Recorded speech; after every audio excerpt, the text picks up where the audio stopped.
Hello everyone, welcome back to the channel. Today we kind of have a little impromptu video for some situation I had last night.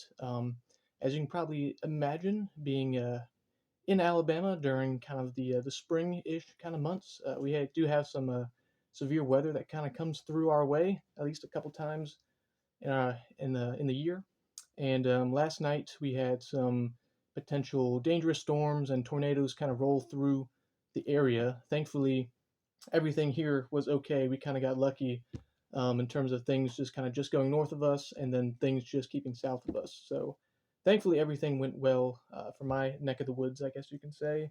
But that kind of brought up this kind of a topic that I kind of thought of like what records would I kind of save or keep in a safe place if a pretty dangerous storm were to come in to our house. So usually whenever something's pretty serious, I usually take a couple things and put it kind of in our safe place in our house, which is like kind of our laundry room. It's kind of in the middle of the house, no windows or anything like that.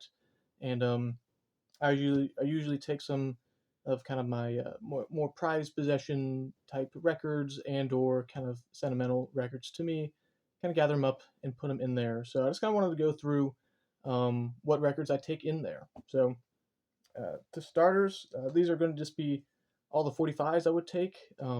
If you've watched my channel for a good while now, you kind of know about this by now, but it's the I'll just bring this box down in here, and this box contains original picture sleeves from the one poster.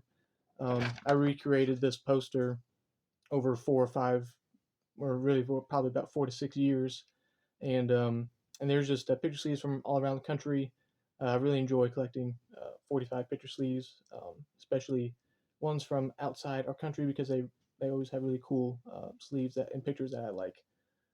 So yeah, this took a long time for me to gather up, and I don't know if I were to lose this here, it would be um, quite hard for me to gather everything up because there was a lot of years going to record shows, record stores, but probably more importantly eBay, with shipping kind of seemed to getting more pricey, things like that.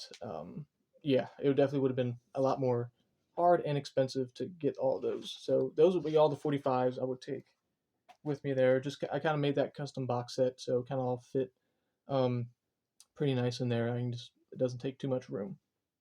And then for the records, I'm bringing one. I got one box set with me, and I just it's the Beatles mono box set. I got it down here, but it's just the outer sleeve there. And yeah, as you probably may know, is that box kind of skyrocketed up in price over the past few years.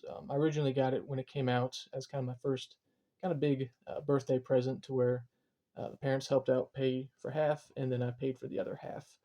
And so that would just be kind of like, if I were to lose everything else, a good box set to have in terms of, I guess, if I need to sell it, and then or a good box set to restart the record collection, I guess you can say. And then kind of speaking of birthday presents, or I guess I got a couple Butcher albums. I just recently got the second state for a birthday present recently here. So there's that one. And then the first Butcher album I got just a third state um, Butcher album there. So those are pretty easy to bring down with me there. So, and then I got one record carrying case, and I've packed this pretty full as it can go. So, of course, it's a record carrying case is on brand with all the Beatles stuff. But I usually go through all the crates behind me of Beatles stuff, and I just kind of go through it and look at things of significance to me. And again, if I wanted to like restart a collection, if I happen to lose everything, like this would be a good start, and I would be pretty satisfied with this little box here. And here's what I got. So I got the this is Please Please Me. This is a third pressing on the Parlophone label from 1990, 1963, excuse me. UK third pressing has the extra 33 there on the label. And as you can probably guess where this is going, I got another first pressing UK with the Beatles here. So I'll have a lot of my first UK pressings here. But this one I kind of consider more of some significant value because this is the first pressing of Meet the Beatles with the no BMI or ASCAP credits on the label there, and this is in really good shape. And just kind of for significant value and some value in itself, I thought it would be a good one to keep safe. And then next we got A Hard Day's Night, mono UK first pressing with the chubby label font. We got Beatles for Sale, UK first pressing, and this is a stereo copy, and this was the first UK first pressing I bought um, out of this series here. And then naturally we got Help, UK first pressing, and then I couldn't really leave this one behind because I just love the cover so much, and this is a first pressing of Help from Italy. A really cool label as well. And this one, just because it's so scarce, I probably wouldn't find another one unless I would pay up a lot, which I probably wouldn't want to do. But this is the Beatles' hottest hits, and this was from Denmark from 1965, and roughly 3,000 were pressed, and then they were recalled. And this is an original one, so couldn't leave that one behind. And then this is my first kind of real sentimental record. This was I have two first records that I ever bought. I found two Beatles records, bought them together, and this was the first one. And it's a U.S. Rubber Soul, nothing special. It's just one of the first records I got. So I got a U.S. Rubber Soul, so I had to get a UK pressing in there as well. Again, first pressing, UK. And then let's see, got a collection of oldies but goldies. This is a mono UK pressing.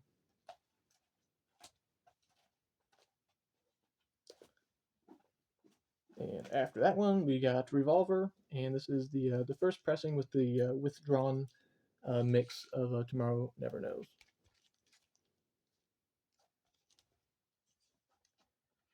And I only have one Sergeant Pepper in here. I have a good bit of them, but this one is a mono pressing of Sergeant Pepper with the fourth proof sleeves. And if you don't know what that is, I guess I'll take that one out and show it to you. Just kind of has like some patent pending type. There's some cutouts. Yeah, let's see. So you see on the flip backs here, as it says fourth proof on there, it just kind of a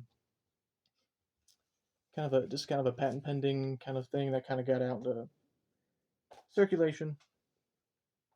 It's kind of something interesting and cool, while also being a first pressing Sergeant Pepper. So not a bad record to hold on to.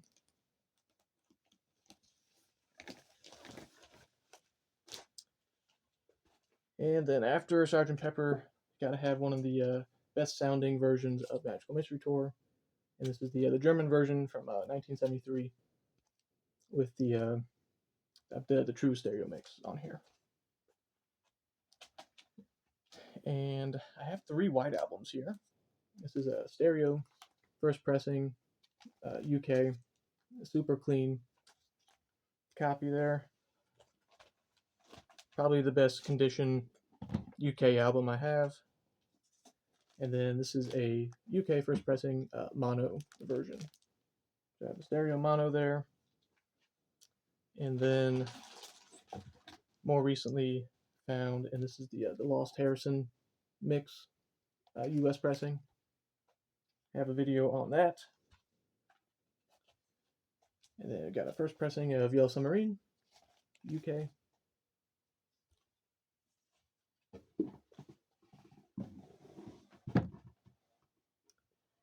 And a couple Abbey Roads here, UK first pressing. I need to find a misaligned Apple version of this one at some point in time. Hopefully that just kind of pops up.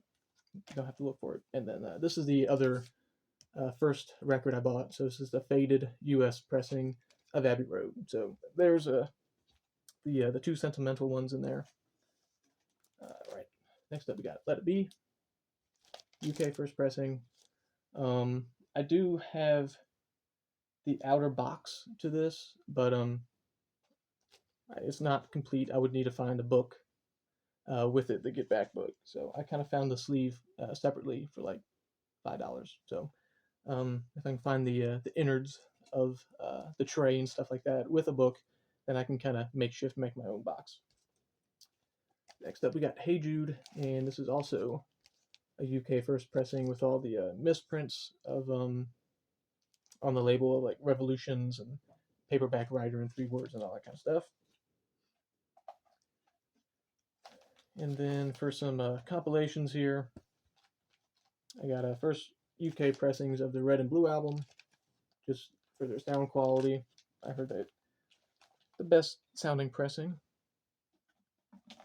I got Yellow Submarine soundtrack. This one's on yellow vinyl. I just kind of like this one a lot. There we go.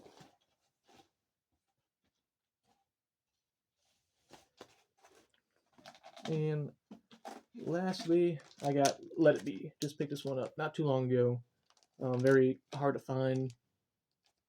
Maybe they'll get a pressing of it, reissue of it at some point in time here soon. But at this moment, I kind of doubt it seeing coming up anytime soon. And yeah, that was all in that box there. Now I know some people try to get their records collection with insurance, and I've heard that some people kind of have some difficulty with that to get their record collection insured. But my record collection is insured. I don't know how what the specifics are behind that. I'm gonna have to try to talk to my parents about how we kind of got that in, because I've seen some videos of people trying to and just not working out. But I have a spreadsheet of all the stuff that I have, all the records, and kind of based off the pricing from like kind of like the average mean for Discogs and just kind of seeing stuff at record shows. I kind of like put how much I put the record, how much I bought it for, and kind of my appraised value on like the next column over, and then I kind of got all those numbers added up for a bottom as a total, and that's kind of what I got it insured for, more or less. Honestly, I kind of need to update that. I haven't done that in a while. So, yeah, if I can get some more information on that, and if you're interested in knowing how I did it, I'll be more than happy to explain that for everyone on here. But yeah, so if you I guess if you're in a life or death situation, what record would you pick out from your collection? Just let me know in the comments. Would like to kind of know what everyone would kind of gravitate towards. Um, obviously, I didn't really have any solo stuff or other bands, but for me, those were kind of more obtainable if I wanted to restart a collection. That's kind of how I took it, and I could have probably brought some tougher to find Paul McCartney albums in there, but luckily I was safe, and now I can put these records back in their rightful spot. Maybe play a couple of them and enjoy them a little bit before I put them back. And yeah, thanks for watching this kind of impromptu video. I think I've seen other YouTubers kind of like there's one in Florida. If they had a hurricane come through, the kind of what they would pick. They had like their own little section or cubby in their record collection that they would just like, these are the records I'm going to take with me, if I had to evacuate. And in this case, for me, I would take in a safe place. So, hope you kind of enjoyed that this video here, kind of a look through my collection again, is kind of what I would pick out, either for value wise or as kind of sentimental reasons. So, yep, look out for more videos to come. Thanks.